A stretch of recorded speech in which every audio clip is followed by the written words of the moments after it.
आज मैं बजट के बारे में आपसे बात करने के लिए आया हूं और सबसे पहले मैं यहाँ पर ये आपको बताना चाहूँगा कि दिल्ली भारत की राजधानी है। बहुत सारे काम, बहुत सारी योजनाएं हमको भारत सरकार के सहयोग से यहाँ पर प्राप्त होती हैं। जैसे कि सबसे बड़ा उदाहरण है दिल्ली पुलिस। बाकी राज्यों में हम देखते हैं कि वहाँ की जो राज्य पुलिस होती है उसका सारा खर्चा, वहाँ का सारा एक्सपेंडिचर, उनकी सैलरी वहाँ की राज्य की सरकारों को देना पड़ता है। मगर दिल्ली में हम क्योंकि राजधानी है, यूनियन टेरिटरी है, तो ये बहुत बड़ा जो खर्चा है वो हमको भारत सरकार से पूरा 100% इसमें प्राप्त होता है। और उसी के साथ में डीडीए है, एनडीएमसी का पूरा क्षेत्र है, दिल्ली में हाईवेज हैं, दिल्ली में बहुत सारे काम हैं जो भारत सरकार की मदद से होते हैं। पिछले 11 महीनों में जो सबसे बड़ी उपलब्धि मैं मानता हूं दिल्ली में जो हुई है कि दिल्ली में कोई भी झगड़ा नहीं है। सारे झगड़े दिल्ली के समाप्त हो चुके हैं। पहले की सरकारों के साथ जो हमारे से पहले 3 बार दिल्ली के मुख्यमंत्री रहे अरविंद केजरीवाल जी, बात बात पर सड़क पर लेट जाना, धरना करना, दिल्ली के उपराज्यपाल महोदय के घर पर बैठकर कई दिनों तक हड़ताल करना, और ना जाने कितनी बार उन्होंने ये सारा ड्रामा किया। इससे अरविंद केजरीवाल जी को तो नुकसान हुआ ही, मगर दिल्ली को बहुत बड़ा नुकसान हुआ कि 11 साल उन्होंने दिल्ली में कोई भी विकास का काम नहीं होने दिया। पिछले 11 महीनों में आपने देखा होगा कि कोई भी काम भारत सरकार की वजह से या हमारे जो पड़ोसी राज्य हैं उनकी वजह से दिल्ली का नहीं रुक रहा है। सारे कामों को गति मिल रही है। सारे पुरानी एनओसी हमको जो दूसरे राज्यों से मिलनी थी, चाहे वो कैनाल के ऊपर हो, चाहे वो सड़कों के ऊपर हो, तो ऐसी एक भी फाइल आपने नहीं सुना होगा या मीडिया की कोई नहीं छापा होगा कि कोई भी फाइल कोई भी कारण से अटक रही है। ये दिल्ली में ये दिखाता है कि दिल्ली अब आगे बढ़ रही है। दिल्ली में सारे रुके हुए काम अब वो पुनः शुरू हो गए हैं। और 2047 में जहां पर भारत विकसित देश की तरफ में आगे बढ़ रहा है, उसी दिशा में दिल्ली भी विकसित दिल्ली की तरफ में आगे बढ़ रही है।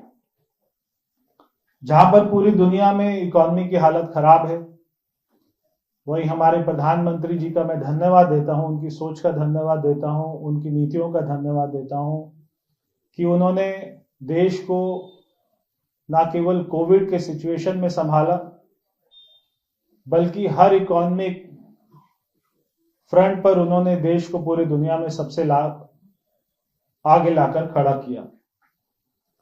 जब हमारी सरकार बनी तो हम 5वें नंबर की इकोनॉमी से आज हम 4th economy, largest economy in the world है, और अब हम बहुत ही जल्दी 3rd largest economy in the world बनने जा रहे हैं। ये हमारे प्रधानमंत्री जी की सोच का, ये उनकी मेहनत का नतीजा है। हमको कोई भी बजट में आज हमको क्या मिला ये नहीं देखते हुए हमको आगे क्या मिलने वाला है और इससे देश कितना आगे बढ़ने वाला है, ये हमको आगे की सोच के साथ में ये हमारा बजट आया है। 2047 का विकसित भारत का ब्लूप्रिंट इसमें हमको दिखाई देता है। डिफेंस में जहां पर आज भारत में एयरक्राफ्ट से लेकर मिसाइल से लेकर सेमीकंडक्टर, फाइटर जेट्स, माइक्रोचिप्स, हम ये सारी दिशा में आगे बढ़ रहे हैं। एआई में चाहे ट्रांसपोर्टेशन की बात हो, और जो 7 स्ट्रेटेजिक मैन्युफैक्चरिंग हब बनाने की बात आई है, और इसी के साथ में हेल्थ में, एजुकेशन में, ये बजट मैं समझता हूं कि हमारे युवाओं के लिए, हमारे गरीबों के लिए, हमारे किसानों के लिए, महिलाओं के लिए, व्यापारियों के लिए, छोटे छोटे हमारे जो बिजनेसमैन हैं, उद्यमी हैं, उनके लिए बहुत ही एक आने वाले समय में बहुत बड़ा बजट हमको ये हमारे सामने आएगा। बायोफार्मा शक्ति मिशन में 5 साल में 10,000 करोड़ रुपए का निवेश होगा। नई फार्मा रिसर्च सेल और 1000 क्लिनिकल ट्रायल सेंटर इसमें बनाए जाएंगे। सेमीकंडक्टर मिशन 2.0 निवेश बढ़ाकर 40,000 करोड़ रुपए तक इसमें किया है। नई यूनिवर्सिटी, 3 नए एम्स, आयुष एम्स हॉस्पिटल जो हमारे फाइनेंस मिनिस्टर ने कहा कि पूरे देश में खोले जाएंगे। नई खेलो इंडिया मिशन, स्पोर्ट्स में पीछे के 11 सालों की अगर मैं बात करूं तो बहुत बड़ा कीर्तिमान हमारे देश ने स्थापित किया है। 15 नए विरासत स्थलों का पर्यटन विकास, डिजिटल नॉलेज ग्रिड की शुरुआत, 500 जलाशयों और अमृत सरोवर का विकास। इसमें दिल्ली में भी बहुत सारे ऐसे पॉन्ड्स हैं, ऐसी वाटर बॉडीज हैं जिसको इसमें शामिल किया जाएगा। दिव्यांगजन कौशल योजना, ना केवल उनको पढ़ाई से बल्कि सीधा रोजगार से उनको जोड़ने के लिए। मानसिक स्वास्थ्य सेवाओं में विस्तार, निम्स जो हमारा नेटवर्क है उसका विस्तार होगा। हाई स्पीड रेल का औद्योगिक कॉरिडोर, इसमें दिल्ली से वाराणसी का पूरा कॉरिडोर। कार्बन कैप्चर तकनीक के लिए 20,000 करोड़ रुपया, एमएसएमई ग्रोथ फंड के लिए 10,000 करोड़ रुपया, नया टैक्स सिस्टम फेसलेस ताकि लोगों को परेशानी ना हो। तो ये हमारे बजट की विशेषताएं हैं जो मैं आपके सामने रखा है। दिल्ली को 1348 करोड़ रुपया जो हर साल मिलता है वो इस साल भी मिलेगा। पीछे हमको 805 करोड़ रुपया रोड्स के लिए मिला था, और इस बार हमने 1200 करोड़ रुपए के लिए हमारी सारी योजनाएं तैयार हैं। वो हम भारत सरकार से सीआरआईएफ में लेंगे 2026-2027 के लिए। सास की जो स्कीम्स है, special assistance to states for capital investment, इस बार 1.5 लाख करोड़ से बढ़ाकर 2 लाख करोड़ रुपए उसको किया गया है। तो इसमें निश्चित ही जो इंक्रीज हुआ है उसमें दिल्ली को बहुत बड़ा फायदा मिलेगा। रेलवे के लिए दिल्ली के लिए 2,711 करोड़ रुपया हमको इस बार मिलने जा रहा है। अगर मैं आपको फिगर बताऊं कि हमसे पहले, मोदी सरकार से पहले जो सरकार थी कांग्रेस की 2009 से 2014 तक, तब हर साल दिल्ली को रेलवे के लिए केवल 96 करोड़ रुपया एक साल में मिलता था। आज वो 96 करोड़ से 2,711 करोड़, तो यानी कि 2800% इंक्रीज आज हमारे दिल्ली को मिलेगी। इसमें बहुत सारे जो हमारे रेलवे स्टेशन है उनका नया, और आपने पीछे पिक्चर्स भी देखी होंगी कि अभी नई दिल्ली रेलवे स्टेशन हो, पड़पड़गंज हो, बिजवासन हो, ये जितने भी हमारे दिल्ली में रेलवे स्टेशन है और रेल लाइन के आसपास में जितना भी रोड है, जितना भी एरिया है, उनका पूरा डेवलपमेंट, तो वो भी।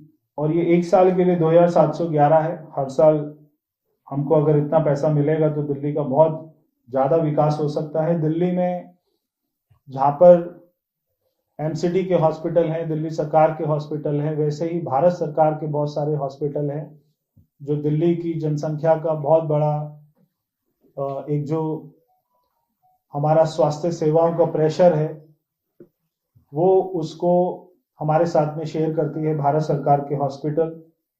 एम्स को पहले 5,238 करोड़ रुपए मिलता था, इस बार 5,500 करोड़ रुपए मिला है।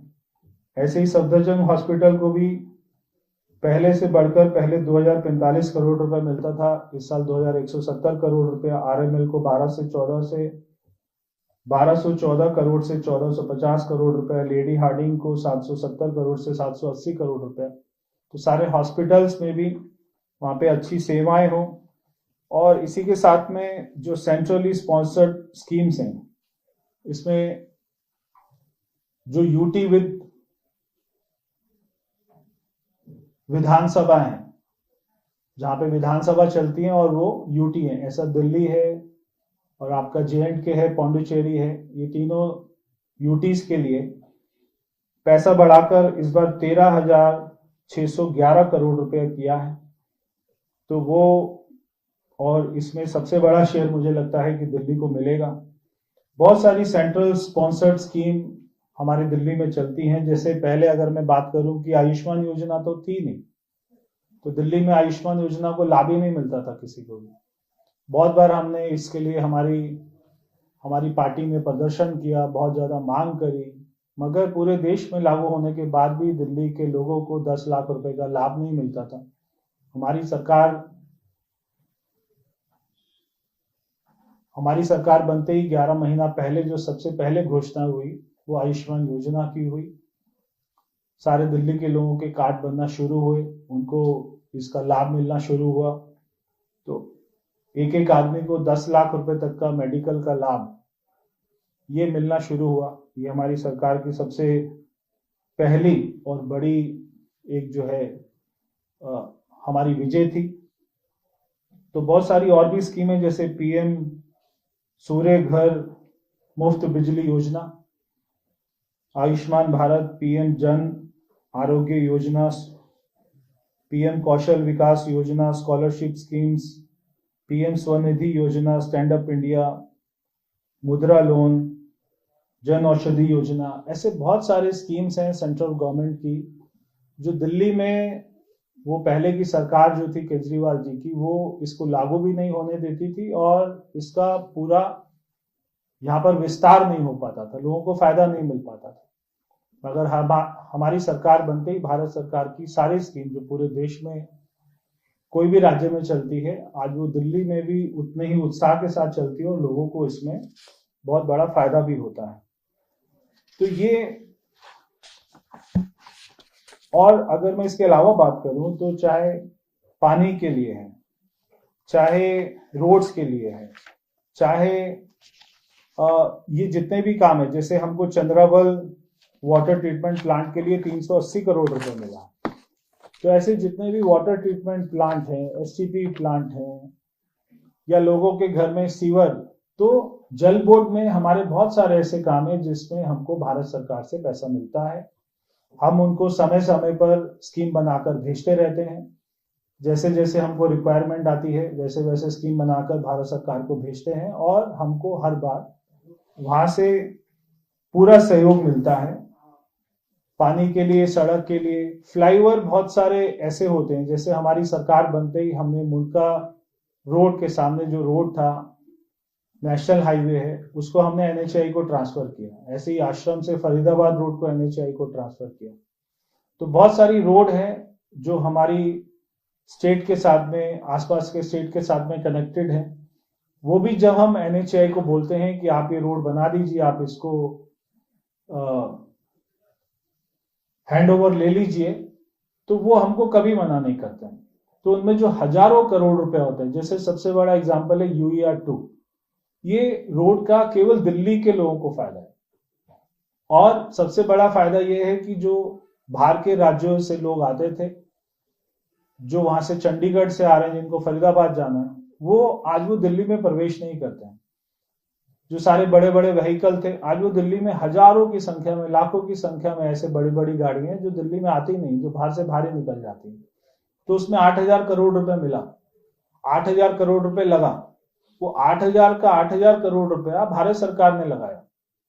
तो ऐसे हजारों करोड़ रुपया आप ये जो हमको डायरेक्ट रूप से 1348 करोड़ रुपए मिला है, इसको नहीं देखें, ये कोई बहुत बड़ी फिगर नहीं है, मगर इसके अलावा कम से कम मैं समझता हूँ 20 से 25 हजार करोड़ रुपए के काम पानी में, रोड्स में, हाईवे में और हमारा पोल्यूशन में और बहुत सारे ऐसे हमारे डिपार्टमेंट है जहां पे हमको भारत सरकार से मिलता है। और जैसे जैसे हम उनको स्कीम बना के भेजते रहते हैं, या तो बजट में मिलता है या हमको आरई में मिल जाता है। तो बहुत सारी स्कीम है भारत सरकार की जिसमें हमको ये लाभ मिलता है। तो मैं एक बार पुनः कल हमारी मुख्यमंत्री जी ने भी प्रेस कॉन्फ्रेंस करके बताया कि दिल्ली को जो जो लाभ मिलने वाले हैं, और सबसे बड़ा लाभ मैं ये मानता हूं कि आज कोई भी झगड़ा नहीं है। मेरे पिताजी जब दिल्ली के मुख्यमंत्री थे, जब 93 से 98 तक की गवर्नमेंट थी, तब वो समय में ऊपर हमारी सरकार नहीं थी, ऊपर सेंट्रल गवर्नमेंट में कांग्रेस होती थी। तो भी और फिर उसके बाद में केवल कांग्रेस को ऐसा मौका मिला जब यहाँ हमारी दिल्ली के मुख्यमंत्री शीला दीक्षित जी थी कि ऊपर भी कांग्रेस थी, दिल्ली में भी कांग्रेस थी, मगर वो दौरान में भी इतने जितने काम होने चाहिए थे दिल्ली में उतने काम नहीं हुए। और आज ये हमारे लिए बहुत बड़ा सौभाग्य है कि दिल्ली में जब हमारी सरकार बनी तो ऊपर भी हमारी ही पार्टी की सरकार है, और जो पूरे दुनिया के सबसे लोकप्रिय नेता हैं आदरणीय प्रधानमंत्री मोदी जी, वो आज हमारी भारत सरकार का नेतृत्व कर रहे हैं। उनके मार्गदर्शन में दिल्ली में बहुत सारे काम हो रहे हैं और बहुत सारे काम होंगे। तो ये जो डबल इंजन की सरकार है, इसका बहुत बड़ा फायदा आज हमारी दिल्ली की जनता को मिल रहा है। ये बजट में बहुत सारी सुविधाएं, बहुत सारी घोषणाएं हुई हैं, जिसका लाभ दिल्ली को मिलेगा। और आने वाले समय में जो भी असिस्टेंस हम उनसे मांगेंगे, तो हमें पूरी उम्मीद है कि हमको उससे